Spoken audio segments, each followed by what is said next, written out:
when you and I have a difficulty, we're supposed to have sabr. You don't have sabr when you're happy. You're supposed to have sabr when you're upset, when something is wrong, when something goes badly.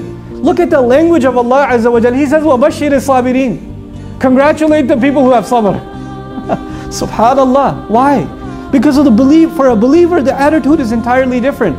Maybe the whole ordeal, the entire trouble you are going through, the goal of it all was one thing, so you could have sabr. Because if you can have sabr, you are worthy of congratulations. We think the goal was this thing you were going to get in dunya. Maybe I thought the goal was to get the job. Maybe I thought the goal was to make the sale. But maybe to Allah, the real goal is you were going to learn sabr. That's a bigger goal than anything else. Subhanallah. And if you got that goal, you should be congratulated. Everything you get in this life is then a gift.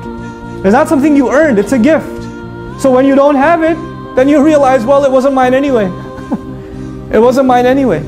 We take our hands for granted, we take our eyes for granted, we take our nose for granted, we take our tongue for granted. The fact that I'm standing here speaking before you, I take the fact that I can speak to you for granted. But this tongue, it doesn't belong to me. I didn't pay for it. It belongs to Allah. So when it starts stuttering, inna lillah, inna lillah. The wisdom of the statements Allah gave us when difficulty comes. The second statement is, wa inna ilayhi raji'un. No doubt about it, to Him alone we're going to be returning. Why is that important? Because whatever problem you're having right now isn't permanent. Whatever problem you're having isn't permanent. Whether it's money problems or health problems or family problems, or it's emotional problems or physical problems, it doesn't matter. None of them are permanent. You know why? Because you and I are not permanent.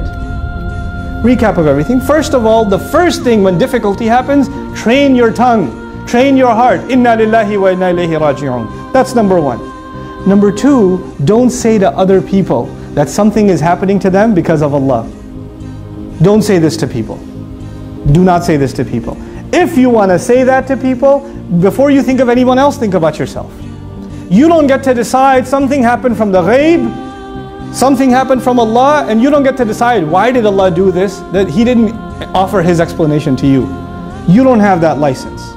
And when it comes to ourselves, we have to make the distinction between things that are out of our hands, you can't control them, then we say inna lillahi wa inna ilayhi raji'un. And the things that are within our control, we have to take our own responsibility. We have to acknowledge the fact that we were the ones who messed up. We were the ones who should have done better. This is as a result of our own misbehavior. May Allah Azza wa Jal make us of those who pass all of these tests and are meeting with Him with light in our chests and light coming out of our right hands on the Day of Judgment.